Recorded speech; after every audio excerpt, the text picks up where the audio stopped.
여러분 안녕하십니까? 시사쇼 이것이 정치다의 윤정호입니다. 안민석 민주당 의원이 내년 총선에서 국민의힘이 패배하면 윤석열 대통령 부부가 감옥에 갈 거다 이렇게 주장을 해서 논란이 되고 있습니다. 자, 이런 가운데 지금 국회에선 대정부 질문 마지막 날을 맞아서 교육, 사회, 문화 분야 질의가 진행되고 있는데요. 특히 민주당에서는 여전히 한동훈 법무부 장관과 신경전을 이어가고 있습니다. 대정부 질문 속보 전문가들과 먼저 짚어보도록 하겠습니다. 어서 오십시오. 네, 오늘 대정부 질문 마지막 날이었습니다. 민주당 의원들 한동훈 장관의 답변 태도 지적하면서 계속해서 항의를 했는데요. 한 장관은 정상적인 질문에는 정상적으로 답변 드리고 있다. 조금 더 물러서지 않았습니다. 관련 화면 먼저 보시겠습니다. 이 인사 실패는 지난 정부도 많이 있었고 거기서 책임 내진 사과 이 비슷한 것도 한 적도 없습니다. 자, 이 남 얘기하지 마시고요. 본인 얘기하시라고요. 아니요, 제 얘기이기도 합니다.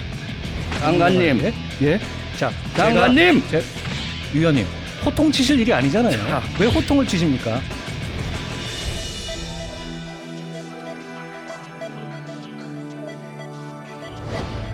정말 말싸움 하나는 정말 잘한다. 예. 조선 제일 혀다. 덕담하신 걸로 생각하고요. 저도 덕담 한마디 드리면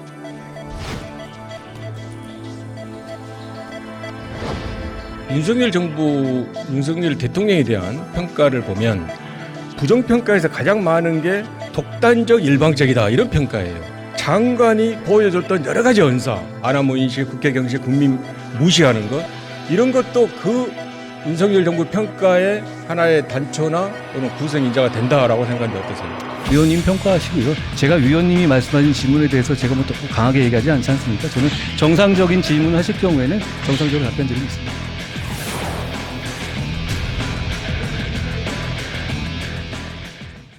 네, 대정부 질문 마지막 날인데도 여전히 신경전은 변함이 없습니다. 자, 연정 의원 어떻게 보셨어요? 제가 거듭 느끼는 바지만 이 대정부 질문이 정말 왜 필요한가 이 부분에 대한 회의적인 생각을 또 한 번 갖게 하는 그런 장면이었던 것 같습니다. 보통 국회가 열리면 이 대정부 질문을 이게 정치, 경제, 외교 등 분야가 거치는데요. 이게 지금 제대로 사실은 이 상임위에서 이루어질 수 없는 좀 국정의 큰 현안이라든지 그런 것들을 좀 이 장관들에게 물어보는 그런 자리고 토론하는 자리인데 이번에도 보면 그냥 기승전 한동훈으로 시작했다 끝나는 것 같습니다.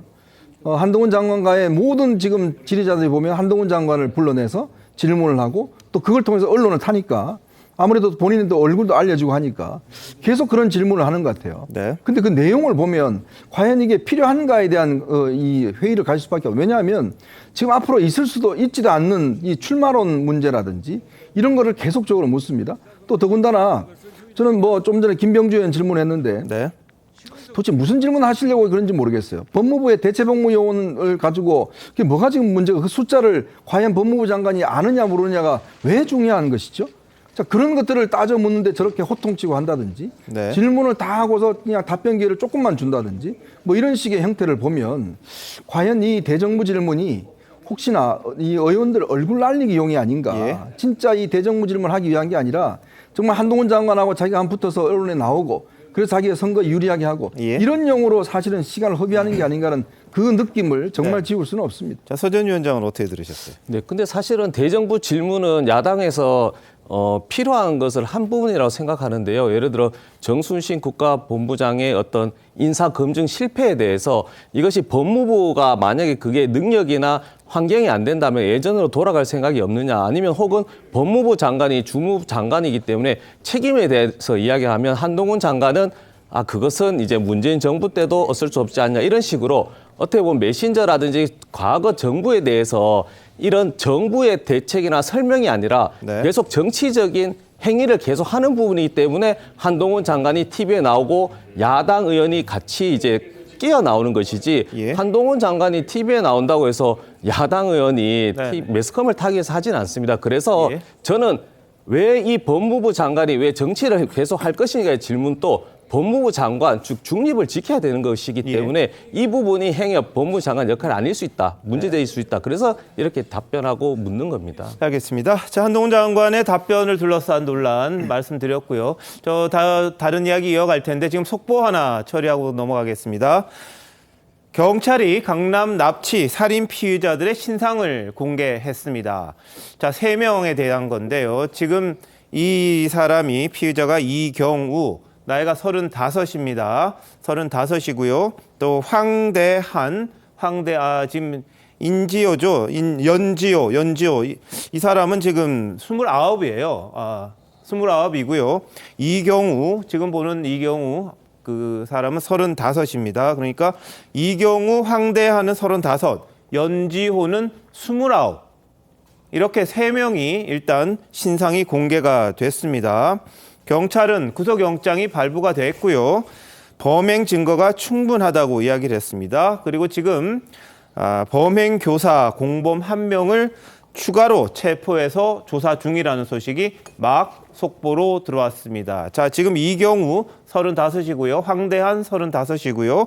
연지호 29입니다. 29. 이 3명이 강남 한복판에서 여성을 납치해서 살해한 피의자들로 지금 구속이 돼 있는 상황입니다. 경찰에서는 이 범죄의 정도와 이 증거 이런 부분들 관련해서 충분하다고 보고 세 사람에 대한 신상, 사진 다 공개를 했습니다. 지금 막 들어온 속보 전해드렸고요. 공범 1명도 지금 추가로 체포해서 조사를 하고 있는데 이 사건 아시겠습니다만 배후에 누가 있는지 좀 더 따져봐야 되는 것 아니냐 그런 이야기 좀 나오고 있습니다.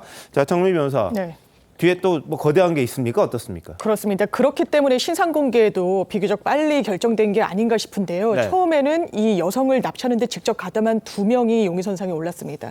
지금 이 경우 같은 경우에는 이 사람들에게 실질적인 지시를 했고 네. 수사가 계속 진행될수록 코인과 관련한 여러 관계자들이 거론이 되고 있습니다. 예. 실질적으로 이 범행을 사주했다는 한 부부가 또 등장하기도 했고 네. 그렇기 때문에 신상 공개를 통해서 이 사건의 실체를 아는 여러 사람들 예. 제보 아니면 또 수사에 동력을 얻을 수 있는 여러 사건의 단초들을 얻고자 신상 공개에 어떤 네. 결정이 내려진 것으로 보입니다. 예, 3명의 신상 공개했습니다. 직접 납치해서 살해한 피의자 3명에 대한 신상을 공개를 했고요. 지금 부부가 또 수사 중인데 그중에 한 명을 체포해서 아마 남편으로 알려졌습니다. 추가 조사 중이라는 내용이 또 속보로 막 들어왔습니다. 범행을 교사한 게 아니냐 이렇게 의심되는 공범이 2명이 있는데 어떻게 보면 주범이 되겠죠. 교사를 했으니까, 시켰으니까. 이 부부 중에 1명, 남편을 지금 체포해서 조사 중이라는 소식도 지금 보도도 일부 나오고 있습니다. 자, 이경우, 황대한 35이고요. 연지호 29, 제일 왼쪽에 보시는 게 바로 연지호 29이고 나머지 오른쪽 2사람이 35, 3명의 피의자 신상을 공개했다는 소식 지금 전해드렸습니다. 이 사건 참 역겨적인 사건이고요. 충격적인 사건인데 빨리 실체가 뭔지 좀 알아야겠고요. 그리고 이 배경에 있는 뭐 코인입니까? 그 부분에 대한 것들도 좀 대책 마련이 있어야 되지 않느냐 그런 여론이 지금 커지고 있는 그런 상황입니다. 경찰이 강남 납치 살해 피의자 3명에 대한 신상 공개를 결정했고 막 보신 것처럼 3명의 사진까지 공개했다는 소식 전해드렸습니다. 자, 한동훈 장관 관련 이야기 좀 이어가겠습니다. 한 장관이 이제 총선에 나오냐 마냐 이걸 가지고 지금 논란이 많이 되고 있지 않습니까? 그런데 한 언론에서 한 장관이 최근 주소를 옮겼다 이런 주장을 제기했습니다. 한 장관의 반응은 어땠는지 한번 보시죠. 한동훈 법무부 장관 총선 출마설 사실인가요? 우리 김기현 논술위원장께서 출마를 결심한 것으로 저는 알고 있어요. 네, 이분은 원래는 이제 강남에 좀 출마를 하려고 했는데 좀 여의치 않게 됐어요. 그래서 이사를 하셨다는 얘기가 있어요. 근데 제가 예. 취재한 거는 송파 쪽으로 가신다. 그런 설이 있다는 정도. 근데 강남은 아닌 걸로. 제가 최근에 송파구 쪽을 가본 적이 없습니다. 예, 말씀드리는 것처럼 지금 나오는 얘기들은 저와는 전혀 무관한 건데 제가 송파 쪽이라는 말 그렇게 구체적으로 말이 나오는 거에 대해서 저도 참 이거 신기하다 이런 생각을 해봤습니다. 제가 최근에 재산 등록했잖아요. 거기 제 집 주소 나오잖아요. 예, 당연히 아닙니다. 저와 무관한 얘기고 송파라는 얘기가 왜 나왔는지는 저도 되게 궁금하게 혹시 알게 되면 알려주십시오. 왜 송파예요? 딴 데도 아니고. 네. 자, 송파병 구체적으로 이제 김기현 CBS 논술위원장이 이야기를 했습니다. 거기 아시겠습니다만 저희 프로그램에 출연하는 김근식 위원장이 있는 그 자리인데요. 김 위원장이 뜨끔했을 겁니다. 근데 이 송파병 여기가 강남 벨트 중에 유일하게 민주당 의원이 한 명 딱 됐거든요. 강남, 서초, 송파. 이 지금 보시겠습니다만 9명 중에 딱 한 명이 민주당 의원입니다. 그 지역이 바로 송파병입니다. 그만큼 송파병이 국민의힘에게는 그렇게 유리한 지역은 아닌 걸로 알려져 있거든요. 그러다 보니까 아마 한동훈 장관이 조금 어려운 지역에 출마해서 승리하고 돌아오면 뭔가 이루지 않겠느냐, 그런 뭐 이야기가 도는 것 같습니다. 근데 본인이 직접 이야기했습니다만 재산 신고할 때 다 주소 나왔는데 무슨 소리냐, 송파 최근에 가본 적도 없다, 이런 이야기를 하거든요. 자, 생혜찬 이사장, 진실은 뭡니까? 그러니까 일단 우리가 평론이나 추론 전망은 할 수 있지만 예. 그래도 언론사의 중진 이제 논설 실장 정도 되시면 팩트에 근거해서 사실과 다른 건 말씀을 좀 안 하셔야 되는 거 아닌가 하는 네. 아쉬움이 느껴져요. 예. 첫 번째로 강남에 출마를 하려고 했는데 여의치 않다는 것부터가 사실이 아닙니다. 네. 제가 알기로 한동훈 장관이 강남 출마와 관련해서 공석이든 사석에서든 그런 예. 의사를 내비친 적이 전혀 없고요. 네. 그게 안 돼서 뭐 송파병, 지금 남인순 의원 지역구, 이것도 사실 무근이고 한 장관이 이야기한 것처럼 네. 주소 이전했다라는 세간의 카더라도 확인되지 않는 카더라일 뿐입니다. 예. 재산 신고 내역을 보면 여전히 원래 주소에 거주하고 있음을 알 수가 있고요. 일단 한동훈 장관이 총선에 출마할지 안 할지 지금 이야기하는 것 자체가 너무 시기상조라는 생각이 드는데 네. 어떻게 보면 진보 진영에서는 계속해서 출마할 거잖아, 출마한다, 출마라면서 네. 한동훈 장관이 만약에 나오게 됐을 때 어떤 참신함이나 그런 효과를 좀 떨어뜨리기 위해서, 그리고 지금 법무부 장관으로 이 국회에서 민주당 의원들 판판이 깨트리면서 이 뭔가요 설전에서 승리하는 모습을 네. 결국 정치하려고 저러는 거다라고 좀 깎아내리기 위해서 계속 출마설에 군부를 지피는 것 같은데요. 네. 저희 당 지도부나 내부에서는 한동훈 장관 법무부 장관으로서 역할을 너무나 훌륭하게 예. 수행하고 있기 때문에 출마에 대해서는 아직까지 뭐 논할 계제가 아니다. 좀 빠르다. 이 시기가라는 생각이고 뭐 사실 예. 무근인 것 같습니다. 자, 한 장관은 앞서도요, 자신의 출마설에 대해서 나와는 무관하다, 이렇게 여러 차례 부인한 적이 있었습니다. 한번 보시죠. 장관이 차출론이 또다시 나오고 있는데 지금 보시다시피 제가 법무부 장관으로서 할 일이 굉장히 많고요. 저와 무관한 일이고 저는 법무부 장관으로 최선을 다하겠다는 말씀드립니다. 박범계 장관이 그 마음이 이미 여의도밭에 와 있다라고 발언을 하셨는데 이미 정치인이다. 저는 법무부 장관으로서 해야 할 일을 최선을 다해 하고 있다는 말씀드립니다. 제가 여의도는 가끔만 오잖아요. 부를 때만. 여권에서 한동훈 장관에 대한 차기 총선 차출론 얘기가 나오고 있습니다. 고민이 많을 것으로 생각을 합니다. 고민 전혀 없고요. 저와 무관한 얘기입니다. 장관님, 떠나는 법무부 장관의 뒷모습이 아름다워야 됩니다. 자신 있습니까? 저는 그냥 하루하루 저에게 주어진 임무를 피하지 않고 열심히 하려는 생각뿐입니다. 떠날 때는 뭐 그냥 떠나면 되지 않겠습니까?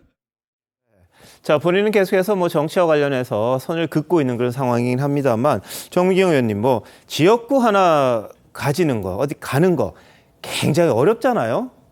아니, 어려워도 제가 네. 볼 때는 한동훈 장관은 내년 총선에서 예. 국민의힘 당의 입장에서는 매력적인 카드인 거는 맞거든요. 네. 근데 저는 이렇게 생각해요. 뭐냐면 지금은 사실 아무것도 알 수가 없어요. 근데 민주당이 왜 한동훈 장관에 대해서 계속 출마할 거지, 뭐 어디로 갈 거지, 네. 이런 얘기를 계속 하는 이유는 예. 한 가지 때문이라고 봐요. 그게 뭐냐면 지금 이재명 대표 수사를 진행하고 있잖아요. 네. 결국은 이재명 대표 구속을 시키느냐, 구속 많으냐, 이 중대한 부분을 지금 책임지고 있는 그 검찰의 그 수사에 결과적으로는 종착기는 한동훈 장관의 책임이라고 저는 보거든요. 그러면 지금 그 사건 수사를 하고 있는 중인 한동훈 장관에 대해서 계속 출마 얘기를 하는 거는 결국은 대장동 사건 수사에 힘을 빼기 위한 어떤 민주당의 노림수가 아닌지 네. 자꾸 그런 생각이 들고요. 예. 그다음에 두 번째는 그 한동훈 장관은 아마 정하지 않았을 것 같아요. 내년에 총선에 나가는 거 네. 아니면 안 나가는 거에 대해서 지금은 본인이 네. 결과적으로 이재명 대표 수사를 본인이 시작했기 때문에 잘 마무리해야 된다, 이런 예. 생각이 들 거고요. 네. 그다음에 그거는 공천은요 그때 가서 확인이 되는 건지 지금은 예. 아무것도 알 수가 없습니다. 예, 뭐 당사자는 계속 부인합니다만 한 장관의 정계 진출에 대해서 정치권 반응 아주 뜨겁습니다. 여와 야의 입장이 조금씩 달라 보이긴 한데요. 한번 보시죠. 한동훈 장관의 네네. 총선 출마설에 대해서 의원님 어떻게 판단하십니까? 저는 출마를 못하지 않을까. 한 장관을 차출을 한다면 전면에 내세워야 될 텐데 과연 전면에 내세우는 게 국민의힘으로서 그게 유리할까? 별 관심은 없는데 저는 강남 지역이나 뭐 경상도 일부 지역 빼고 나와서 당선되기도 쉽겠습니까? 스타일이 지기는 싫어하고 질 것 같으면 잘 안 싸우려고 하는 스타일인데 저는 안 나올 거라고 봐요. 강남이나 이런 안전한 데로 출마한다고 그러면 그거 모양새가 좀 우습잖아요. 정치적이지 않아서 그래요. 정치적이지 않고 나름 소신이 뚜렷한 것 같아요. 저는 내각이 계속 있는 게 더 낫지 않나. 네. 자, 민주당에서는 좀 평가가 박하고요. 하태경은 국민의힘 쪽에서는 소신이 뚜렷하다. 하지만 내각에 있는 게 더 낫지 않나 이런 이야기도 하고 있는데 어떻게 보세요? 네, 저희가 사실 민주당 입장에서 한동훈 장관이 나오기에 뭐 두렵거나 절대 그런 건 아니고요. 여당 특히 이제 국민의힘 당대표 경선에서도 한동훈 법무부 장관 이제 여러 후보들이 어느 지역에 좀 나와주셨으면 한다. 혹은 선대위원장으로 모시고 싶다라고 하는데 저희 민주당 입장에서는 저희 나오면 되게 감사한 일입니다. 왜냐하면 한동훈 장관은 여당 내가 아니라 이제 윤석열 대통령의 2인자입니다. 그래서 이제 과거에 국민들이 열광했던 힘 있는 자들에게 쓴소리하는 것이 아니라 힘 있는 자를 보호하는 역할을 계속하고 있거든요. 그리고 여당의 국회의원이나 여당의 어떤 지도자 같은 경우는 실력이나 어떤 여러 가지 능력도 있지만 국민들이 가장 중요하게 보는 것은 자세와 태도입니다. 거기에 대해서 포용력이죠. 본인이 맞더라도 야당의 정말 우문 같은 어리석은 질문이라도 그것을 다 받아들이면서 그걸 포용하는 자세가 사실은 그의 기본적인 역량인 부분이 있기 때문에 민주당에서 두려워하는 것이 아니고 부르는 것이 아니고요. 여권, 특히 국민의힘에서 계속 이제 부재하다 보니까 인물을 찾는 게 한동훈 장관이다. 저는 이렇게 보고 있습니다. 참 저는 이게 한동훈 장관을 못 키워줘서 이렇게 안달난 분들이 많은가라는 생각이 드는데요. 한동훈 장관은 저는 이렇게 평가를 합니다. 기존에 우리가 봐왔던 장관상을 바꿨다라고 볼 수 있습니다. 역대 장관들을 보면 의원들이 호통치면 아유 예 잘못했습니다. 시정하겠습니다. 이런 게 그동안의 장관들의 모습이었거든요. 근데 한동훈 장관은 자기 부처의 업무에 대해서는 다 꿰고 있습니다. 자, 그리고 아닌 건 아니다라고 분명히 이야기하고 할 수 있는 논쟁을 벌일 수 있는 장관이란 거거든요. 그러니까 이것이 기존의 고정관념에서는 왜 이렇게 정무적 감각이 없지라고 할 수는 있지만 그나저나 아마 이 시민들은 이 새로운 어떤 장관상을 보면서 장관이 저 정도는 돼야 되지 않나? 라는 부분에 대한 평가가 분명히 있을 걸로 봅니다. 그리고 한동훈 장관이 만약에 정치인이 되겠다 했다면 저렇게 강하게 하지 않겠죠. 그러니까 지금 상황에서는 좀 본인도 이야기했지만 본인의 운명을 아마 본인도 모를 겁니다. 왜냐하면 한동훈 장관의 성공은 결국 윤석열 정부가 성공을 해야 한동훈 장관도 성공을 하는 거예요. 연동이 돼 있는 겁니다. 왜냐하면 지금 이 윤석열 대통령이 함께 검찰에 있었던 그 핵심 자기 측근을 지금 법무부 장관 했다는 건 뭐 천하가 다 아는 사실 아닙니까? 즉 윤석열 대통령이 성공을 해야 한동훈 장관 정치적 활로가 열리는 거거든요. 둘의 관계는 떨어질 수가 없습니다. 그러니까 그런 상황에서 윤석열 정부가 잘못된다면 한동훈 장관도 출마하기 어렵겠죠. 자, 그런 상황이 연동되어 있기 때문에 근데 야당 의원들은 자꾸 이 예고편을 계속 띄우는데 예고편 자꾸 보면 본편 잘 안 보거든요. 그것 때문에 아마 계속 하는 거 아니겠습니까? 알겠습니다. 자, 한동훈 장관의 뭐 거취, 주소 옮기기 만약 있다면요. 그건 굉장한 관심일 겁니다. 근데 윤석열 정부의 뭐 이른바 핵심 인물들 이런 사람들의 움직임에 대해서도 관심이 몰립니다. 예를 들면 이복형 금감원장이 뭐 최근에 서초구에서 영등포로 뭐 주소를 옮겼다 이런 또 이야기가 돌았습니다. 그랬더니 이복현 원장 측 뭔 소리냐? 나 아직 잘 살고 있는데 옮길 생각도 없다 이런 이야기를 하고 있고요. 또 원희룡 국토부 장관도 연초에 마포구에서 동작구로 이사를 갔거든요. 그랬더니 혹시 나경원 의원 자리로 가는 거 아니냐? 뭐 이런 이야기가 좀 돌았어요. 그러다 보니까 서로 간에 신경전이 벌어진 것처럼 일부에서 보도하기도 했는데 원희룡 의원 장관 아내의 출퇴근 동선 그리고 본인이 세종시 가기 가까운 곳 이렇게 찾다 보니까 동작구로 간 것뿐이다 이렇게 또 해명을 했습니다. 그리고 민주당에서는요 군산 출신이죠. 김의겸 의원이 전북 군산에 민주당 첫 장외 투쟁이 있었는데도 안 가고 군산을 갔어요. 그랬더니 총선 거기 나가려는 거 아니냐 이렇게 또 서로 간에 또 뭐 옥신각신했던 일이 있습니다. 정미경 의원님 저렇게 지역을 둘러싸고는 참 팽팽하죠 아무래도. 좀 예민한 부분이지요. 왜냐하면 그 현역 국회의원이 있는 자리에 지금 전원식의 얘기가 나오면 당연히 서로 이제 갈등 관계가 될 수도 있고 이러는데요.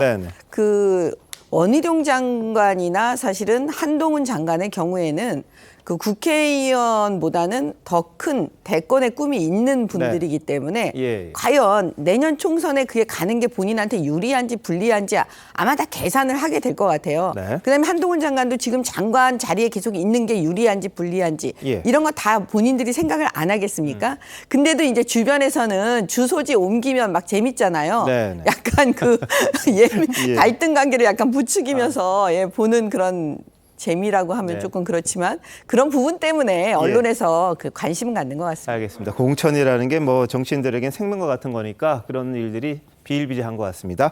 자, 이런 가운데 현직 검사가 퇴직한 다음에는 1년 동안 공직 후보자에 출마하지 못하게 하는 이른바 검사 출마 제한법에 대해서 법무부가 반대 의견을 냈다고 합니다.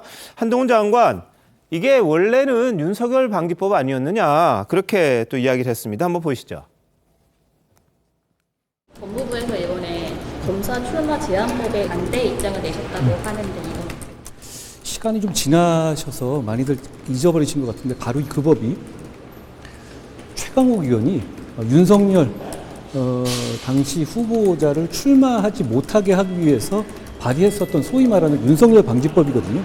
그 당시에 국회 전문위원들조차 위헌성이 크다는 보고서를 냈던 사안이고요. 최근에 민주당의 이탄희 의원실에서 그 의견을 다시 요청해서 검토 의견을 드렸던 것으로 알고 있는데요. 근데 공교롭게도 이탄희 의원이야말로 더 중립성이 요구되는 판사 하다가 그만두시고 얼마 있다 국회의원 하신 분이시네요. 네.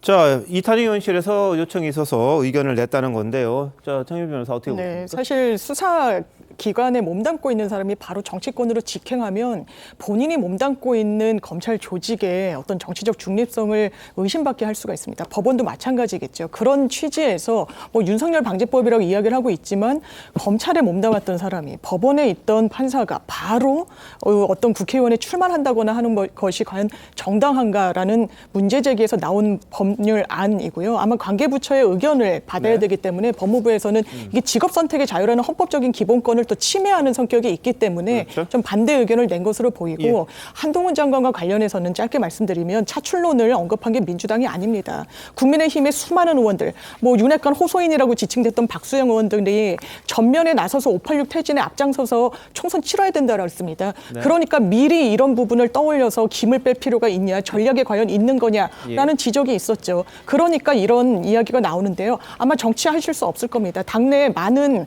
원로들이 정치할 역량과 자질이 안 된다라고 지적하고 있습니다. 왜냐하면 이재호 고문도 이야기했지만 당에 상당한 부담을 주고 있거든요. 군부 독재 때도 국회에 나와서 국무위원들이 이런 자세를 취했던 적은 없다고 국민들이 지적하고 계십니다.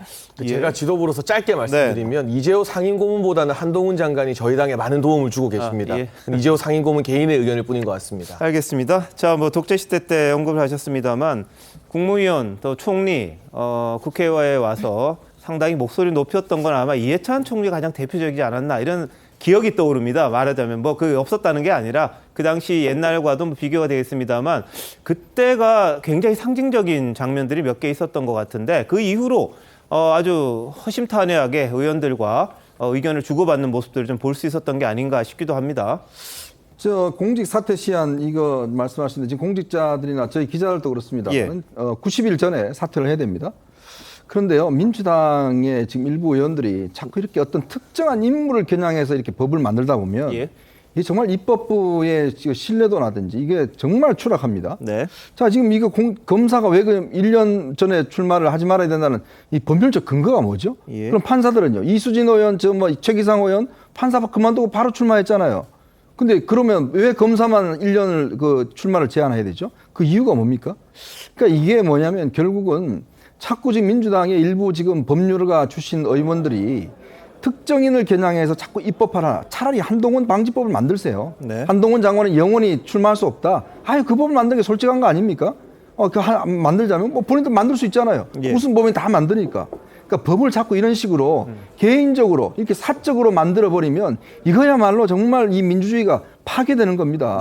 정말 그걸 좀 똑바로 알아야 되는데 지금 민주당의 일부 의원들이 전혀 그런 의식이 없다는 게 정말 개탄스러울 따름입니다.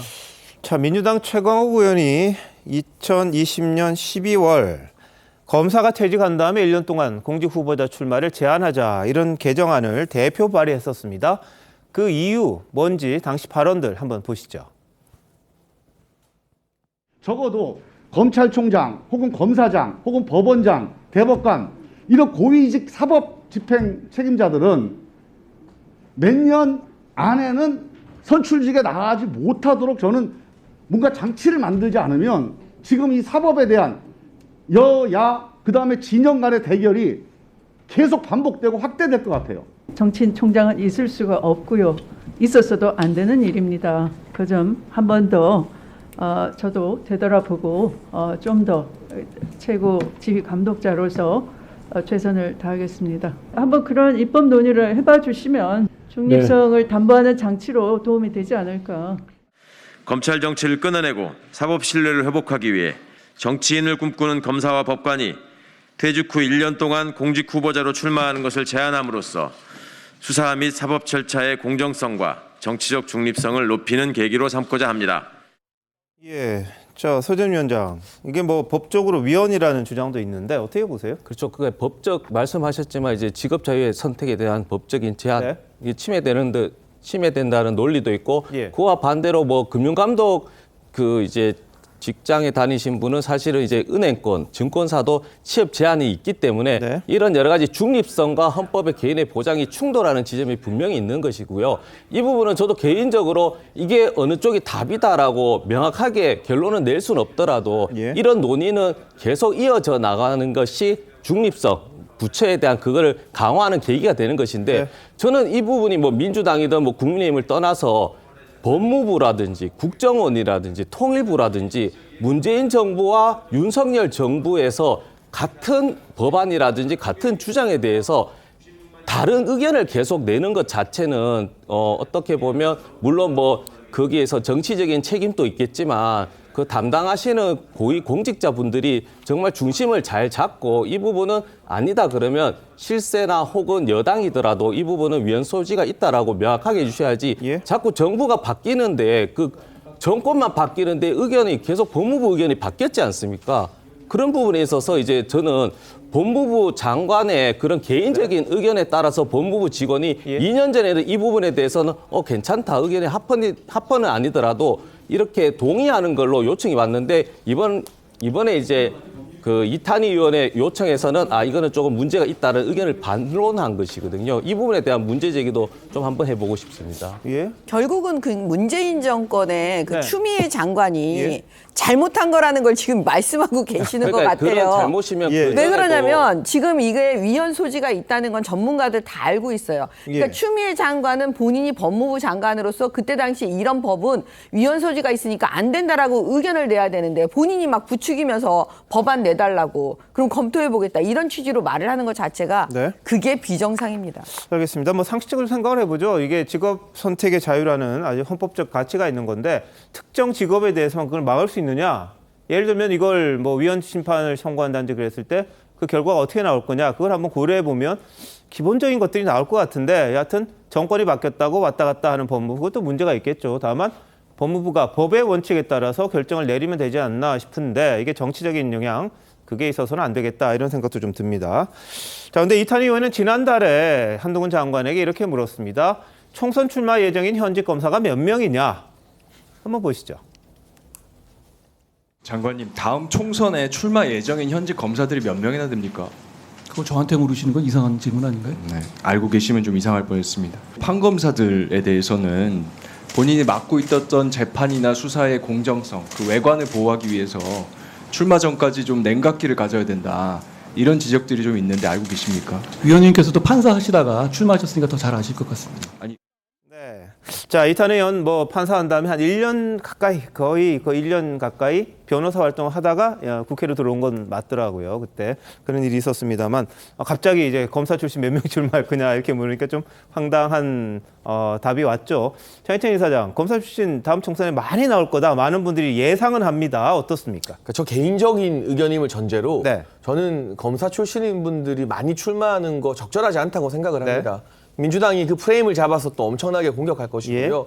그런 부분은 지금 이야기하기에는 상당히 시기가 섣부르지만 당에서 잘 관리를 해 나가야죠. 그런데 이건 어떤 정무적인 판단의 영역, 의견의 영역인 것이고 특정 직군이라고 해서 검사든 판사든 변호사든 뭐 기자든 출마 자체를 막는다? 출마 자체를 못하게 한다는 것은 개인에게 주어진 정치 참여의 자유를 억제하는 대단히 위헌적인 발상인 것이죠. 그렇게 따지면 아까 이야기 나온 이탄희 의원도 그렇고 또 동작의 유명한 이수진 의원도 그렇고 민주당의 이런 분들도 판사 출신으로 거의 바로 국회 들어왔기 때문에 다 이 제척 대상이 되는 것이거든요. 국민 여론을 잘 감안해서 특정 직군 출신이 과도하게 이 공천을 받거나 선거에 출마하는 것은 당 지도부가 관리할 일이지 그걸 가지고 일방적으로 어느 직군은 못 나와 어느 직군은 나올 수 있어 이렇게 이 법적으로 규제할 일은 아니라고 생각합니다. 알겠습니다. 자, 김의겸 의원이 최근에 한 장관에 대해서 조선 제일 혀다 이렇게 이야기한 적이 있었죠. 그랬더니 오늘 한 장관 반응을 보였는데 보시죠. 정말 말싸움 하나는 정말 잘한다. 정말 감탄하고 그런 능력에 대해서 저도 부럽습니다. 일부 언론이 조선 제일검이다 이렇게 칭찬을 하는데 저는 조선 제일 혀다. 조선 제일 혀다. 덕담하신 걸로 생각하고요. 검사 때 저를 조선 제일검 그렇게 부르는 거는 민주당 쪽 분들입니다. 저는 그때나 지금이나 같은데요. 그분들이 저를 부른 이름이 많이 달라졌네요. 김 의원님께서 덕담하셨으니까 저도 덕담 한마디 드리면 거짓말을 끊기 어려우시면 좀 줄이시는 것도 좋을 것 같다는 생각이 듭니다. 예. 자, 이현정 의원 어떻게 들으셨어요? 이게 한마디 하면 꼭 한 장관 절대 지질 않네요. 보니까. 네, 그렇죠. 그러니까 이게 중독성이라는 이야기거든요. 거짓말이. 아마 이제 그 한동훈 장관 입장에서 보면 김의겸 의원에 대한 아직까지의 어떤 그 감정도 있을 겁니다. 왜냐하면 청담동 술자리 사건 같은 경우에 본인이 국회 본회의에서 그 상임위에서 제기를 하고 나중에 이게 결국 거짓으로 드러났지 않습니까? 근데 이 시간 현재까지 본인이 사과하지도 않습니다. 한동훈 장관한테. 그리고 이제 윤석열 대통령이 유감이라는 표명을 했죠. 근데 한 장관한테는 왜 사과를 안 한 건지 저는 참 이해를 못 하겠어요. 이게 수사가 지금 계속되고 있는 건가요? 참 그런 면에서 김의겸 의원이 이런 주장을 하려면 본인부터 저는 좀 인정하고 가야 된다라는 생각이 들어요. 그래야 한동훈 장관도 한풀 꺾어줄 텐데 문제는 본인이 그렇게 다른 제3자에 대해서 그렇게 심하게 공격을 했고 그렇게 누명을 씌워놔놓고 그것이 거짓으로 드러났는데 그에 대해 아무런 입장 표명도 없이 그러니까 한동훈 장관 입장에서는 계속 거짓말을 하려면 좀 줄이라고 한 이유도 지금까지 이 김의겸이 제기했던 많은 것들이 다 거짓으로 사실상 드러나는 상황 아니겠습니까? 그래서 이거는 기본적으로 좀 양식이다. 서로 간에 뭔가 하려면 서로 잘못한 건 좀 잘못했다고 이야기해야지만이 그다음에 대화가 되지 않겠습니까? 예. 자, 어제 이제 한 장관과 설전을 벌였던 게 바로 박용진 의원인데 오늘 라디오 출연해서 초등학생 화법이다 이렇게 이야기를 했어요. 그랬더니 한 장관도 오늘 이 부분 들었나 봐요. 민주당 유행이 라디오 달려가서 없는 자리에서 욕하는 거냐 그리고 뒤풀이하는 거냐 이렇게 또 반박을 합니다. 한번 같이 보실까요? 증거가 다시 차고 넘친다고 얘기하시면서도 그렇게 지지부진한 수사와 단 한 번도 확인하지 못했다고 하는 거예요. 아니 확인할 필요가 없었던 사안이죠. 지금 그러면 왜 체포영장을 보내요? 이게 말이 됩니까? 원래 불구속 수사가 원칙 아니에요? 이것은 반드시 구속할 정도로 중대한 사안이었기 때문에 구속영장 청구한 거고 증거가 충분했습니다. 뭐가 문제죠? 그래서 영장이 기각되고는 아무런 수사도 안 하셨어요? 안 한 건 아니잖아요. 넘어갑시다. 넘어갈 문제는 아니고요. 저는 그 잘못드린 말씀이라고 다시 한번 짚고 한 말씀은 드려야 초등학교 아이들 말싸움하듯이 우리 집이 더 뭐가 커, 우리 집 TV가 더 커, 막 이렇게 하는 거 이런 얘기하듯이 아주 유치한 논법을 계속 쓰더라고요. 지는 걸 되게 싫어하더라고요. 요 말싸움 하려면서. 민주당 박용진 의원이 라디오에서 초등학교법이다 이렇게 비판하기까지 했어요. 국회에서는 자기 잘못 지적받으면 소통치고 고압적으로 말 끄는 다음에 그냥 넘어가자 이러시더니 끝나고 나면 라디오 달려가셔서 그렇게 없는 자리에서 욕하고 뒤풀이 하시는 게 요즘에 민주당 의원들 유행이신가 봅니다.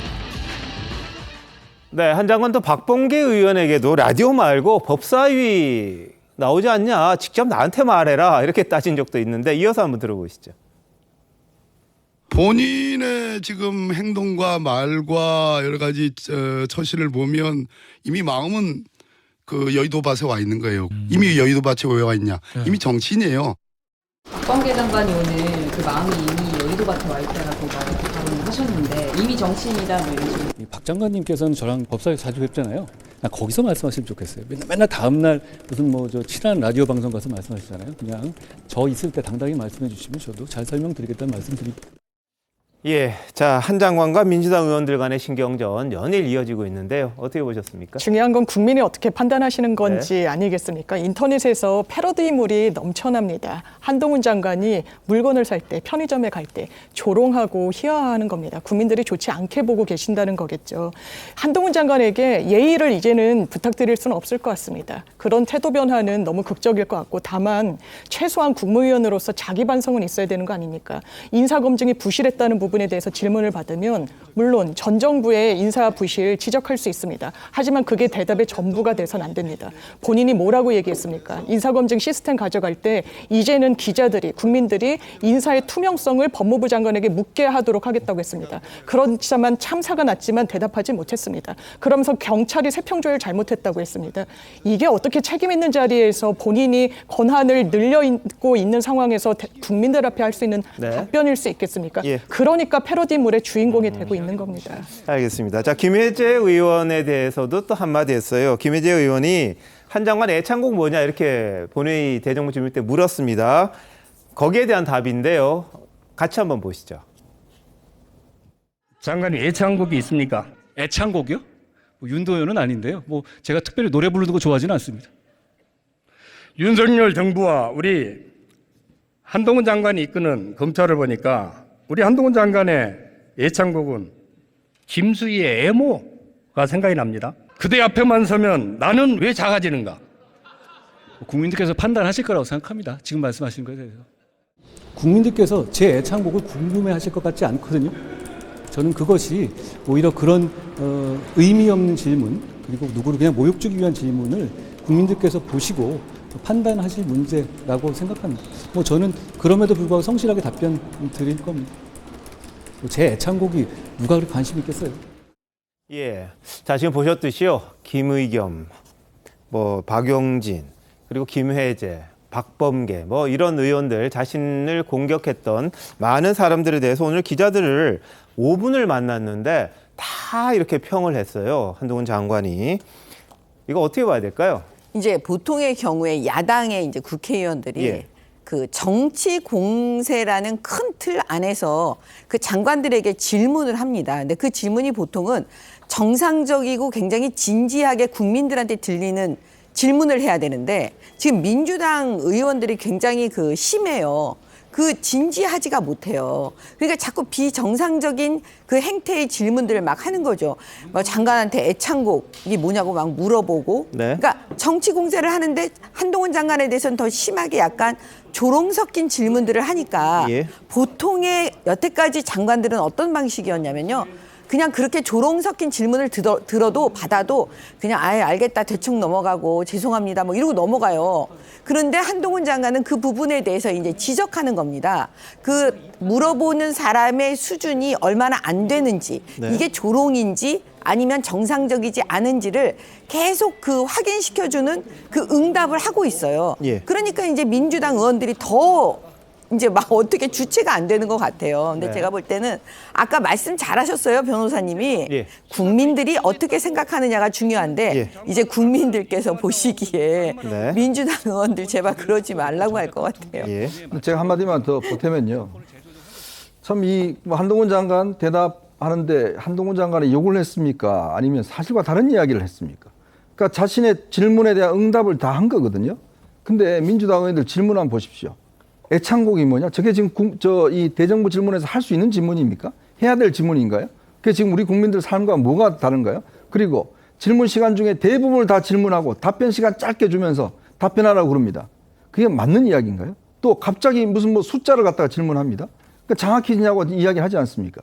그러니까 이거는 질문이 위한 질문이 아니라 골탕 먹이기 위한 질문이죠. 왜 이런 부분에 대한 좋습니다. 한동훈 장관에 대한 어떤 자세나 이런 부분 뭐 평가는 좋습니다. 그런데 저 국회의원들의 어떤 질문에 대한 저질스러운 부분들은 왜 지적을 하지 않고 왜 장관들은 저런 질문을 받아도 네 의원님 고맙습니다. 네네 이렇게만 해야 되나요? 알겠습니다. 그게 어떤 거 보면 이제는 달라져야 된다는 이야기죠. 네, 저는 사실은 질문할 때 왜 이게 비정상적인 질문이라 단정하는 것이 저는 더 비정상적이다. 왜냐하면 한동훈 장관의 어떤 발언이라든지 저런 해명 그런 약간 조롱 섞인 것도 이게 방금 말씀하셨지만 참신하다. 여의도 문법이 아니다라고 이렇게 칭찬하시면서 왜 민주당 의원은 예모를 이렇게 비유를 들면서 그렇게 이렇게 권력 있는 자에 대한 수사를 안 하는 거에 대한 자가짐에 대해서 이렇게 비유로 하는 부분도 신선한 질문이라고 생각할 수가 있는 것인데 저는 계속 이야기하지만 한동훈 장관의 태도를 얘기하는 것이 아니고 그 장관의 책임 그 부분에 대해서 국민들이 야당이 대신해서 질문을 하게 되면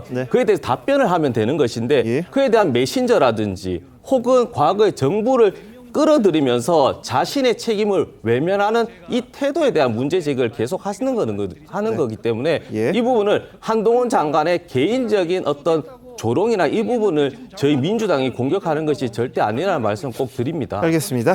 자, 대정부 질문 계속해서 공방이 이어졌는데 오늘은 한덕수 총리가 착각을 했어요. 뭘 착각했을까요? 한번 보시죠. 독도는 우리 땅이 맞습니까? 절대로 아닙니다. 예? 독도는 우리 땅. 죄송합니다. 절대로 일본의 우리 땅 맞죠? 아닙니다. 예. 자, 한 총리가 아마 민주당 질이니까 독도가 일본 땅입니까? 뭐 이렇게 물을 걸로 예상을 했다가 먼저 답을 하면서 독도가 우리 땅 맞냐? 그랬는데 절대로 아닙니다. 이렇게 잠깐 실수를 했습니다.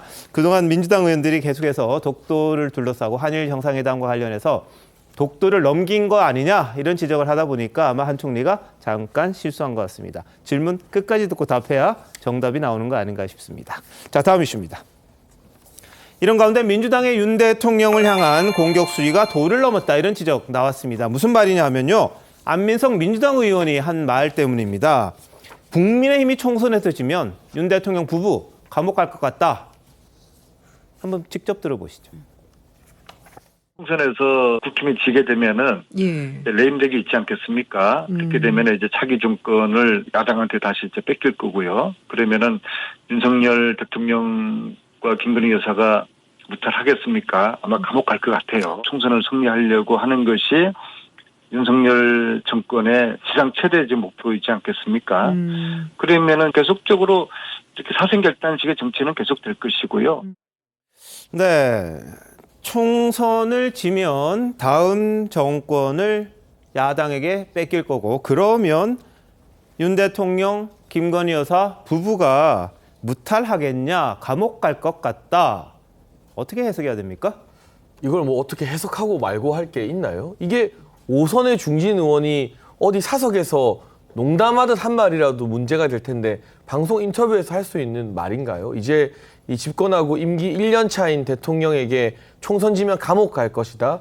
아무리 정부를 비판할 수 있는 자유가 야당에게 주어진다고 해도 될 말과 하면 안 되는 막말 구분하셔야 하는데 오선의 중진 의원이 했다는 말이라고는 도저히 받아들일 수가 없는 망언에 가깝고요. 과거에 사실 최강욱 의원이 21대 총선에서 민주당 승리한 다음 본인 국회의원 되고 나서 이런 말을 한 적이 있습니다. 이제 세상 바뀌었다는 걸 보여주겠다. 뭐 굉장한 협박적 발언이죠. 근데 그러한 발언과 무관하게 최강욱 의원은 본인이 이제 조국 전 장관 아들 관련된 허위 인턴 재판에서 1심, 2심 다 유죄 선고 받았어요. 아무리 국회의원 민주당이 많이 가져가도 잘못을 했으면 사법기관에서 최강욱 의원 같은 사람도 다 유죄 받습니다. 반대로 정치적 지형과 무관하게 죄 지은 게 없는 사람, 잘못한 게 없는 사람을 억지로 처벌하는 건 불가능한 시대입니다. 안민석 의원은 어떤 시대에 살고 있는지 모르겠는데 이 말이 제게는 마치 민주당이 다음 총선에서 승리하면 없는 죄라도 만들어서 대통령 부부와 이 지금 여당의 정치인들 해코지 하겠다라는 협박으로 들려서 모골이 좀 송연해집니다. 일종의 정치 보복이 가능한 것처럼 느껴져요. 어떻게 보면 뭘 잘못한 게 있다면 뭐 당연히 뭐 형사소추가 가능하겠습니다만 지금 단계에서 무탈하겠냐, 뭘 잘못했다 이게 전제가 된 것 같은데 어떻게 보세요? 보통의 이제 사실 정치를 하면서요. 그러니까 문재인 정권 5년을 겪으면서 이제 국민의힘의 그 사람들이 마음속으로는 그 문재인 대통령에 대해서 저렇게 생각할 수 있지만 그걸 겉으로 더군다나 언론에서 방송에서 얘기한 적이 거의 없어요. 근데 지금 안민석 의원은 현역 의원이에요. 근데 자기가 마음속으로는 저렇게 생각할 수 있을지라도 그걸 대놓고 저렇게 말한다는 건 기본적으로 국민에 대한 예의도 아니고 저는 국가를 생각하는 마음도 전혀 없다고 지금 진짜 단언할 정도인데요. 네. 사실은 그러면 저희는 이렇게 말하고 싶어요. 내년 총선에서 그러면 국민의힘이 이기면 안민석 의원 깜빵 갈 것 같다.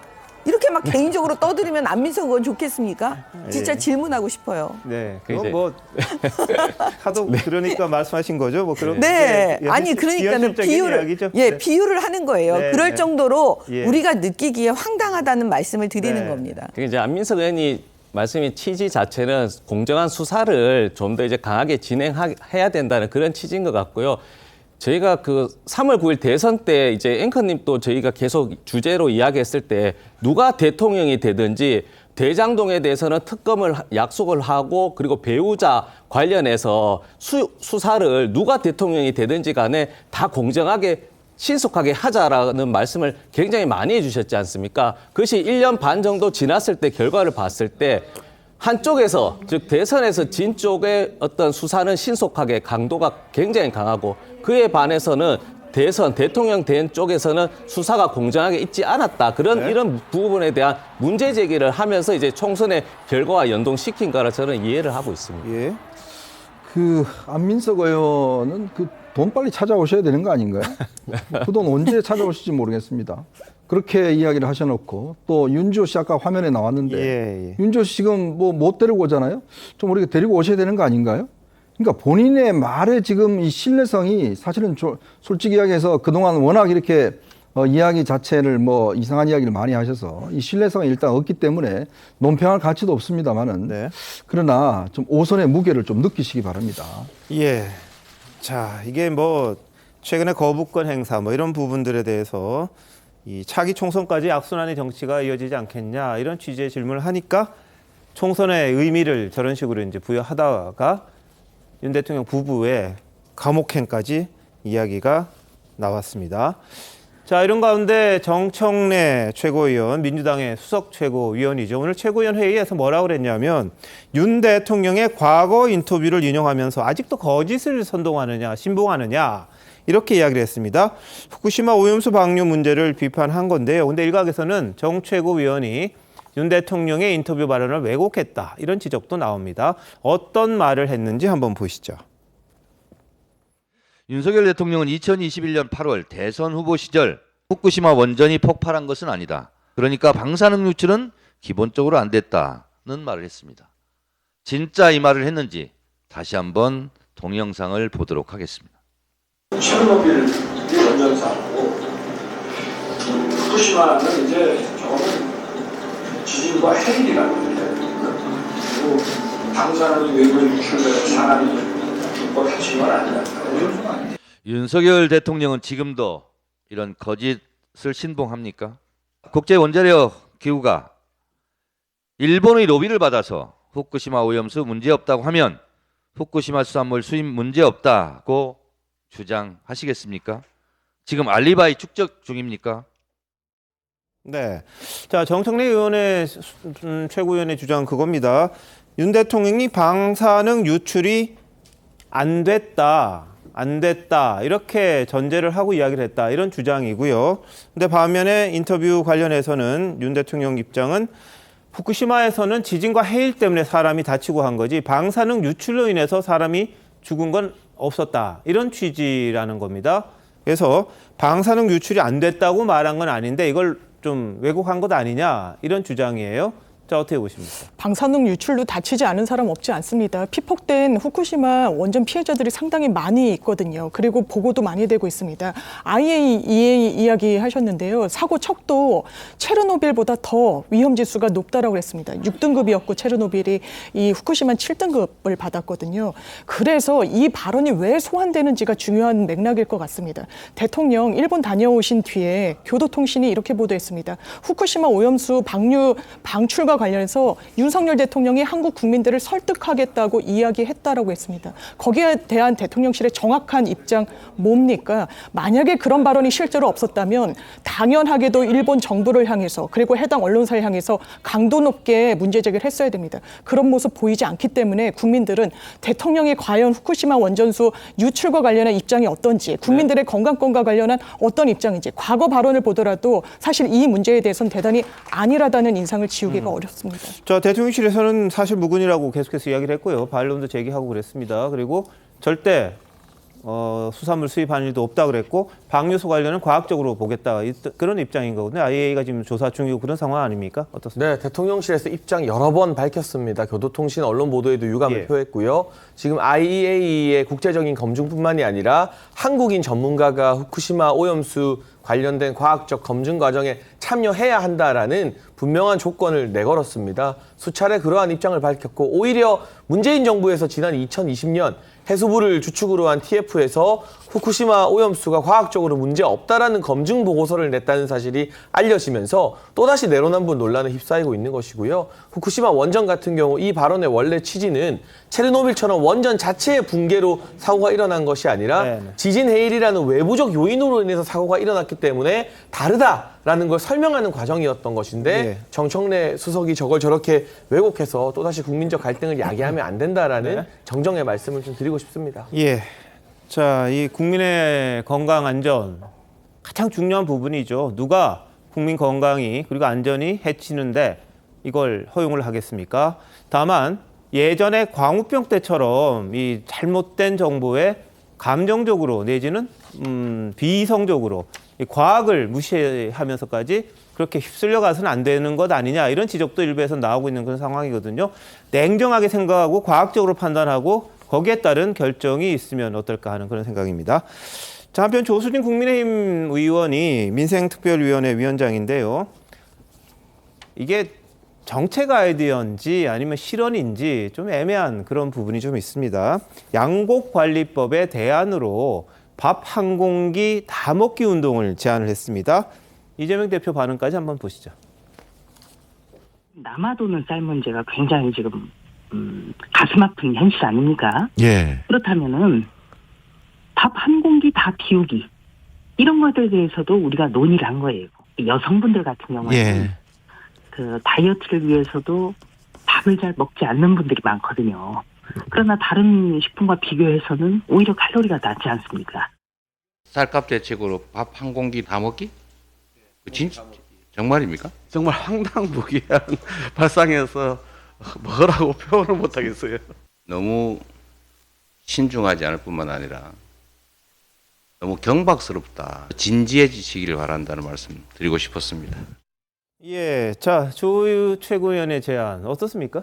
그렇죠. 요즘 젊은 사람은 뭐 트로트 좋아해서 뭐 공기 반 뭐 이제 그렇게 노렇게 농담을 하는데 이렇게 쌀 밥 한 공기를 다 비우는 것이 양곡법, 특히 이제 농민의 어떤 그 불안을 잠재우는 건 아니거든요. 쌀 촉진 운동의 하나의 아이디어도 사실 부적절한 것이 식생활의 변화가 된 것이고 그 여성이 다이어트를 위해서 밥을 줄인다. 물론 그런 분도 있지만 그런 다양한 원인이 있는 것인데 지금 양곡법의 최대 쟁점 자체는 농민들이 쌀 수확량에 대해서 어떤 풍년이지만 가격이 폭락하는 것에 대한 어떤 그 두려움, 불안함을 이게 잠재우는 것이 여당의 이제 책무고 특히 최고위원의 어떤 자세고 태도면 저 부분은 조수진 의원 같은 경우는 정책적인 대안이 들어가야 되는 것입니다. 예를 들어 뭐 바이오 에탄올이라든지 옥수수 같은 것이 그러니까 예를 들어 쌀 같은 것도 효능이 있으면 그런 대체제뿐만 아니라 신성장 산업이 있는 것인지 그리고 지금 과거에도 계속 쌀로 만든 화장품도 있거든요. 그리고 나서 특히 이제 그 쌀이 이제 주 생산이지만 다른 보완제가 아니라 대체제의 농산물에 대한 지원. 특히 제일 중요한 것은 농민들이 제일 불만인 게 쌀값 폭락도 중요하지만요.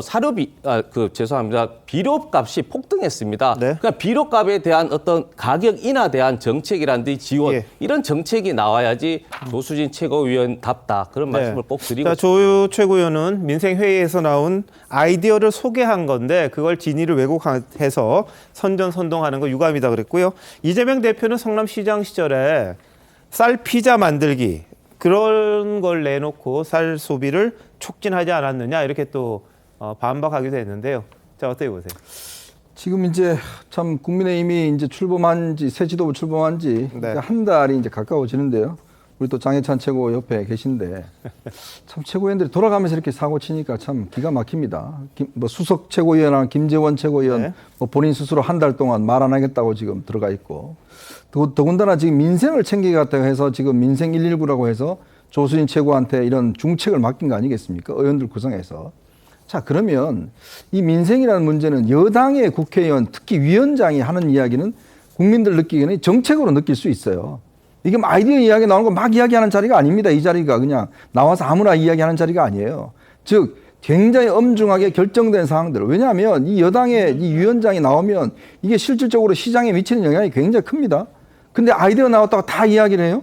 더군다나 이 아이디어를 아마 듣는 분들 같은 경우는 기가 막힐 겁니다. 요즘 아니 이게 밥 더 먹으라고 지금 먹는 사람이 누가 있습니까? 그런 현실이 분명히 있는데도 불구하고 이걸 무슨 정책인 것처럼 민생을 챙기는 것처럼 저렇게 경솔하게 이야기하면 반드시 사과하고 그리고 또 이걸 하겠다고 그래야지 이걸 또 무슨 뭐 이재명 대표 끌어내서 또시 또 무슨 그러니까 물타기 하는 이런 거는 통하지 않습니다. 그러니까 좀 더 신중해지십시오. 정말 정책이라는 게 이 하나하나 중요합니다. 그리고 정책위 의장이 이 위원장이 이렇게 나와서 언론한테 불쑥불쑥 아이디어 나온 거 다 이야기하기 시작하면 이 혼란스러움 어떻게 할 겁니까? 좀 제발 좀 정신 좀 차려야 될 것 같습니다. 네, 지금 새 지도부 출범한 지가 얼마 되지도 않았습니다. 그런데 수석 최고위원 김재원 전 의원도 지난 한 달간 3번의 실언이 있었습니다. 한번 보시죠. 헌법 정신에 5.18 정신을 헌법에다 넣겠다. 불가능합니다. 불가능. 저도 반대입니다. 전라도에 대해서 립서비스 하려고 한 거지. 뭐 표 들려면 뭐 조상묘도 판다는 게 정치인들 아닙니까? 개인 의견이니까 그냥 그 자리에서 그냥 덕담을 한 거죠. 정광훈 목사께서 또 5.18 전부 이 천하 통일을 해서 앞으로 전자도 꺼내지 않겠습니다. 4.3 기념일은 이보다 조금 격이 낮은 그 기념일 내지 추모일인데 무조건 대통령이 참석하지 않은 것을 공격하려는 자세는 저는 맞지 않다고. 예, 김기현 대표가 유감의 뜻 전했고요. 김재원 최고위원한테 그에 상응하는 조치 취하라 그랬더니 한 달간 최고위 참석, 모든 언론 출연 중단하겠다. 이렇게 이야기했다고 합니다. 어떻게 보세요? 이게 단순히 해프닝에 그친다고 평가하기는 어려울 것 같습니다. 왜냐하면요. 지금 국민의힘에 몸담고 있는 지도부가, 의원들이, 현역들이 어떤 자세로 정치를 하고 있는지를 보여주는 단면이기 때문에 그렇습니다. 김재원 최고 3번째 실언했죠. 단순히 실언일까요?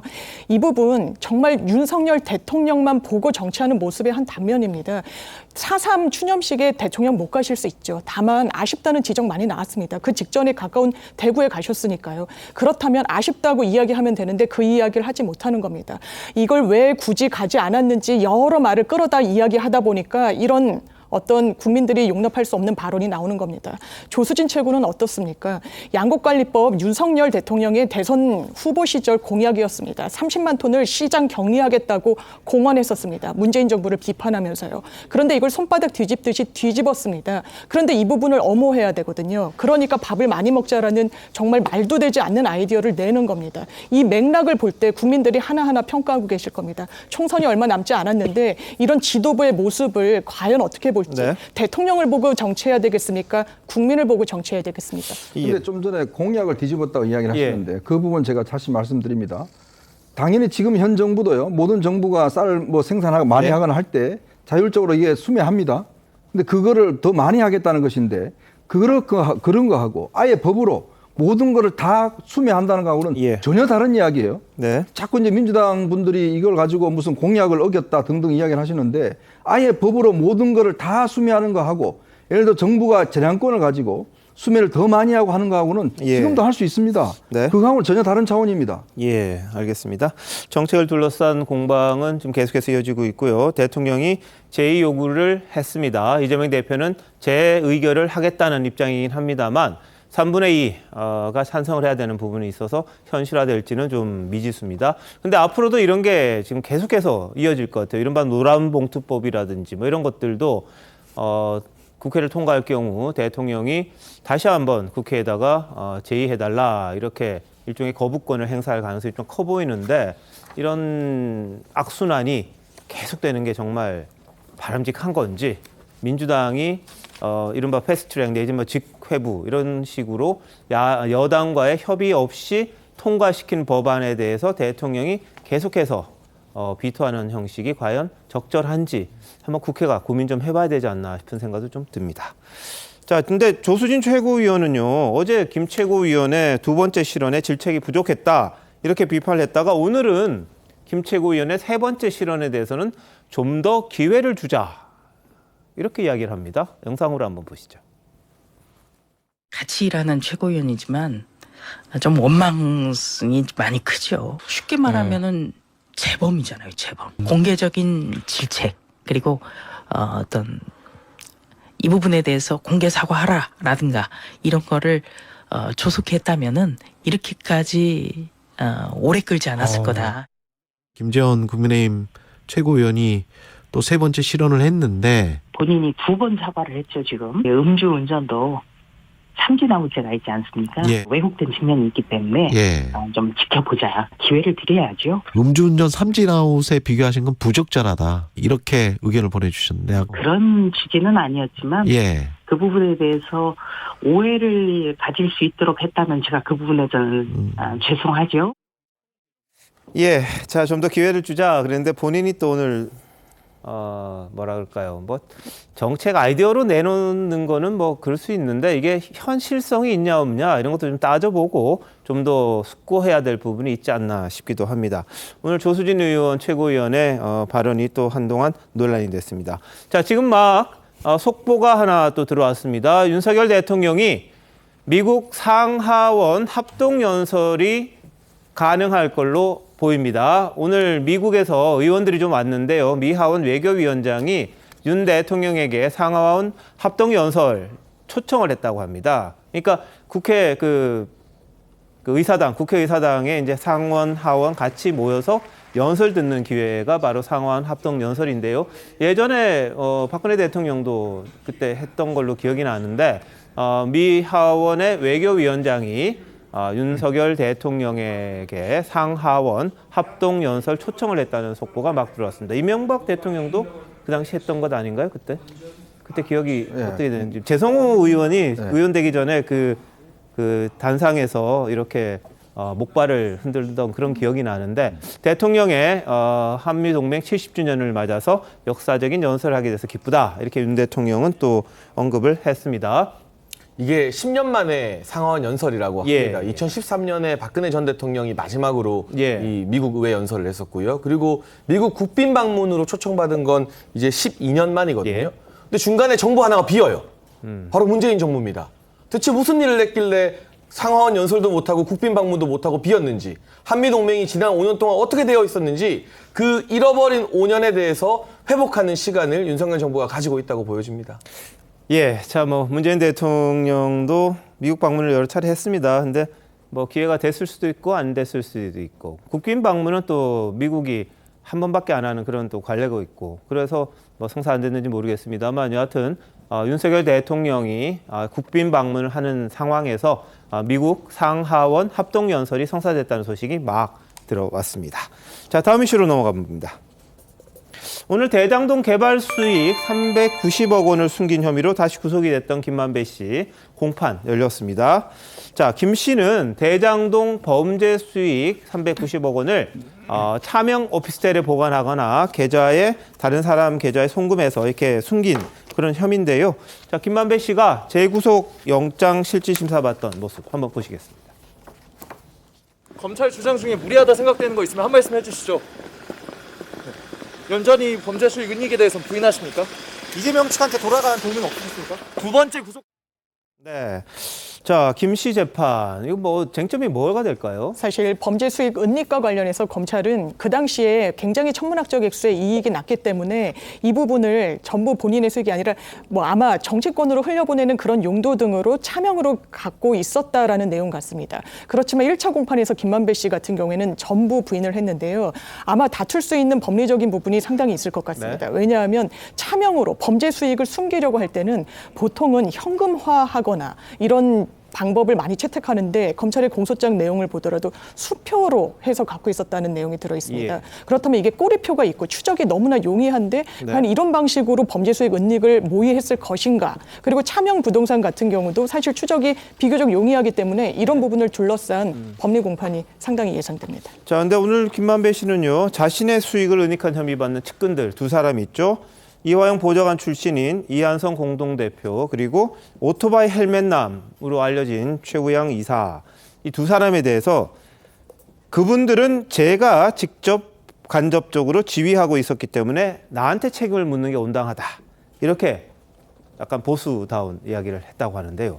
정미경 의원님, 이거 어떻게 봐야 될까요? 아니 그러면 만약에 지금 저 말이 진짜 사실이라면 그걸 인정하는 거거든요. 자백하는 거거든요. 예. 내가 지금 은닉한 게 맞습니다. 그 사람들 괴롭히지 말고 제가 다 책임질게요. 이런 취지로 말해야 되는 거예요. 저 얘기를 정상적으로 들으면. 근데 제가 볼 때는 그 얘기는 아니고 일단은 부인하는 거죠. 나는 은닉한 적이 없고 저 사람들도 아무런 책임이 없는데 왜 저 사람들을 구속해놓고 왜 저 사람들을 괴롭히냐. 아마 이런 취지로 얘기하는 것 같은데 사실 이거 은닉 맞아요. 왜 그러냐면 기본적으로 제가 예를 들면 그 헬멧 쓴 아저씨가 화면에 많이 보였었잖아요. 오토바이 타고 지금 화면에 나오는 분인데 사실은 그 원래 배당금으로 김만배 돈을 그냥 김만배가 가지고 있으면 돼요. 근데 그 돈을 갖다가 그 헬멧남한테 어떤 방식으로든 주는 거예요. 그걸 뭐 대여 방식으로 주든 뭐라든 하여튼 줘요. 그러면 그것을 한번 돈 세탁이 일어납니다. 그래서 그 돈을 그 아저씨가 어떤 방식으로든 숨겨놓거나 또 다른 방식으로 투자해서 다시 그거를 갖다가 그 수표로 발행해놓고 뭐 여러 가지 이걸 아마 검찰에서 다 수사를 했기 때문에 결과적으로 이건 은닉이다 이렇게 판단을 했던 것으로 보이고요. 법원에서 재판할 때도 영장이 발부됐잖아요. 그러면 결국은 은닉으로 보고 있는 겁니다. 오늘 재판 이 세 사람이 이제 병합이 돼서 진행이 되고 있다고 합니다. 자, 그리고 이 대장동 사업 수익이 어떻게 실제로 흘러갔는지를 이 은닉 재산 이런 것들을 통해서 아마 알 수 있을 것 같아서 굉장히 중요한 재판이 아니냐 이런 이야기도 나오는데 앞서 김 씨의 재산을 은닉하게 도와준 측근들은 이 자금에 대해서 김만배의 생명줄이다, 뭐 이런 식으로 진술을 검찰에서 했다고 합니다. 이건 어떻게 봐야 될까요? 그러니까 결국 이제 이 돈이 김만배 입장에서 볼 때는 자신의 어떤 이 정말 소중한 굉장히 이게 뺏겨서는 안 되는 이제 그런 어떤 돈의 의미다라는 측면으로 이해할 수 있을 것 같습니다. 특히 오늘 재판에서 좀 주목을 받았던 게 뭐냐면 검찰에서 김만배 씨가 이제 그 곽상도 의원의 아들을 검찰에 출두하기 전에 증언 연습을 시켰다 이런 사실을 오늘 검찰이 밝혔습니다. 이 천안동인의 화천대유에 이성문 대표를 시켜서 직접 이 아들의 어떤 그 출두를 했을 때 뭘 증언해야 될지 이걸 갖다가 직접 시켰다는 거, 연습을 시켰다는 거거든요. 그러니까 전반적으로 이 사건 수사가 진행이 되면서 김만배 씨가 이 어떤 증언이나 이런 것들을 다 본인이 관리를 했다. 이런 측면으로 오늘 검찰이 해서 특히 이거 중요한 거는 오늘 이제 그 보석 신청을 했지 않습니까? 결국 이제 그 검찰의 주장은 보석 안 된다. 왜냐하면 이게 입 맞추게 한다. 이런 것들에 대한 중요한 증거로서 바로 이제 이런 사실을 적실하면서 지금 왜냐하면 대장동 일당들 이제 이 김만배 씨는 재구속이 된 거고 나머지들 같은 경우도 지금 구속 만기가 다가옵니다. 그래서 전부 다 이제 시간을 끌어서 이제 지금 보석을 만기에 출소를 하려고 그러거든요. 그런 측면에서 아마 김만배 씨의 보석을 허락해 주지 않는 그런 것들을 요구하기 위해서 이런 사실들을 공개한 것 같습니다. 자, 지금 검찰이 지금 김만배, 정진상, 김용 모두 이제 보석 청구를 했습니다. 이 부분이 이제 풀어줄 경우에 서로 만나서 뭔가 도모할 수도 있다. 예를 들면 면회를 가는 상황에서 뭔가 이 지시도 하고 서로 이게 다른 이야기도 전하면서 이 재판에 이 도움이 안 된다. 그렇게 지금 주장을 하고 있습니다. 반면에 이 세 사람은 보석 청구를 통해서 이 방어권 보장 이런 것들을 요구하고 있는데, 자, 정 변호사 어떻게 될까요? 보석 청구 아마 받아들여지지 않을 겁니다. 실제로 재판부가 예. 형사소송법의 필요적 보석이라고 해서 요건이 되면, 그러니까 도주 우려나 뭐 증거인멸의 우려가 재판 받는 과정 중에 없다라고 하면 뭐 하도록 되어 있지만, 실무에서는 판사가 굉장히 이 어떤 상황인지 심증을 굳히지 못한 상태에서는 인신을 풀어주지는 않는 경우가 많기 때문에 네. 더더군다나 이 예. 3명의 경우에는 구속 기소가 될 때랑 사정 변경이 크게 있지 않습니다. 입장의 표명 변경이 없고요. 뭐 다른 어떤 부가 사정이 없기 때문에 재판부로서는 보석 신청을 아마 인용하지는 않을 것 같습니다. 네. 네, 근데 저는 사실은 보석을 이렇게 검찰 입장에서는 허가를 내주지 않는 이유가 증거인멸 우려가 여전히 있다라고 하면, 이게 1년 3개월 지났고 한동훈 법무부 장관 또 증거가 차고 넘쳐서 이게 더 이상의 뭐 범죄자, 누가 범죄자다라는 그 지정하는 것도 굉장히 명쾌하다라고 설명을 했는데 아직도 증거를 못 찾는다는 것은 저는 이게 기준이 좀 다르지 않냐. 그래서 저는 검찰 입장에서도 어떤 김만배의 입만 주목하는 것이 아니고 김만배가 범인이 저지른 행위 자체를 좀 적극적으로 찾아가서 네. 보석 이렇게 해도 나는 상관없다. 검찰이 이미 증거가 있기 때문에 수사해서 죄인을 이렇게 법정에 세우는데 전혀 문제가 없던 자신감을 좀 보여주셨으면 하는 바람입니다. 아니 근데 보석을 하느냐 안 하느냐는 네. 판사가 결정하는 네, 거고요. 근데 검찰의 검사가 주장이- 결정하는 예. 게 아니고요. 검찰은 늘 주장이 보석 안 된다고 해요. 네, 네. 그러니까 주도권을 법원 판사가 쥐고 있습니다. 예. 자, 뭐 법원의 판단이 어떻게 될지 한번 지켜봐야 되고요. 이런 가운데 최근 강기정 광주시장이 더불어민주당 강경 지지층이죠. 이른바 개딸로 불리는 이런 사람들에게 욕설태를 당하고 있다. 이유가 바로 김건희 여사를 광주 비엔날레에 초대했다. 그거랍니다. 자, 정희찬 이사장. 어떻게 보세요? 그러니까 얼마 전에 윤석열 대통령과 김건희 여사가 순천만 국제정원 박람회 현장을 방문하지 않았습니까? 근데 그 자리에서 순천 지역 정치인들과 또 식사도 함께 했는데 네. 민주당 출신이었던 노광규 순천시장도 윤석열 대통령에게 감사를 표했다고 하고요. 예, 예. 또 민주당의 소병철 의원도 참석을 했었고 네. 또 강기정 시장이 이제 인접한 광주 지역 시장이니까 함께 하면서 초청을 한 겁니다. 예. 그러니까 순천만 국제정원 박람회 같은 경우도 대통령 내외의 참석으로 인해서 국민적 관심이나 언론의 조명을 더 받게 되는 긍정적인 효과가 일어났잖아요. 네. 광주 비엔날레도 마찬가지죠. 이 지역에서 열리는 대표적인 행사가 성공하길 바라고 흥행하길 바라는 지자체장이 관심을 많이 받고 있는 대통령 배우자에게 좀 와달라 초대하는 게 뭐가 나쁜 일이죠? 예. 제가 정치적으로 뭐 강기정 시장 행보에 대해서는 비판한 적도 많지만 네. 이건 여야를 떠나서 지자체장으로서 당연하게 할 수 있는 일인데 예. 이것마저도 정치 논리로 막 강성 팬덤이 나서서 비판하고 악플 달고 한다면 진짜 보수든 진보든 이 강성 아닌 악성 팬덤과는 네. 결별하는 게 이제는 선택이 아닌 필수 같습니다. 예. 자, 근데 실제 광주 비엔날레 영부인들, 뭐 대통령 부인이 참석한 경우 종종 있었습니다. 2004년 권양숙 여사 노 대통령과 함께 갔었고요. 2018년 김정숙 여사 개막식에서 축사까지 했었습니다. 근데 그때는 괜찮고 지금은 안 되는 건지, 강성 지지층들은 왜 이렇게 반대를 하는 건지 거기에 대해서 좀 논란이 있을 수밖에 없는데요. 이걸 좀 말려야 될 사람들이 오히려 민주당 쪽 아닌가 싶은데, 정청래 수석 최고위원 김 여사 초청 그런 얘기 하면 안 된다, 실언이다, 이런 얘기도 했어요. 이걸 어떻게 봐야 돼요? 참 기가 막힙니다. 그러니까 지금 뭐 양당 다 수석들이 다 문제를 일으키고 있는데 이 정청래 의원 같은 경우는 도대체 본인이 이 나라의 국민의 국익을 대변하는 국회의원인지 아니면 개딸들을 대변하는 개딸의원인지 모르겠어요. 진짜 이런 국가적 행사, 또 더군다나 광주 비엔날레라는 역사가 깊습니다. 광주시에서는 굉장히 큰 행사고요. 네네. 국가적인 행사를 치르고 많은 국민들이 오기 위해서는 이런 그 여사도 각오하고 모든 국민들이 갈 수 있도록 만들어줘야 되는 게 국회의원의 역할 아닌가요? 더군다나 그런 걸 중요한 민주당의 수석 최고위원이라는 분이 이런 이야기를 하고 있으니 기가 막힐 따름입니다. 자, 서지현 위원장. 김 여사님의 초청을 많이 해야 됩니다, 사실은. 왜냐하면 뭐 여야 정치 이런 걸 다 떠나서요. 사실 통합을 모습을 보여야 되는데 윤석열 대통령과 김 여사는 힘들 때마다 대구, 서문시장, 야구, 프로야구도 삼성 라이온즈, 즉 대구 연고만 찾다 보니까 조금 불편하지만 광주도 가고 이런 지역적 통합 행보가 필요하기 때문에 강기정 이제 시장님은 더 적극적으로 초청을 해야 된다고 저는 생각합니다. 알겠습니다. 자, 지역 감정을 아직도 이렇게 해야 되는 건가 싶기도 하고요. 광주 가든 대구 가든 부산 가든 뭐 어디 청주를 가든 대통령이나 대통령 부인 뭐 의미 있는 행사 다 가야 되는 거 아닌가 싶기도 한데, 잠시만요. 대한민국 이슈의 중심, 시사쇼 이것이 정치다. 여기까지입니다. 내일 다시 찾아뵙겠습니다. 고맙습니다.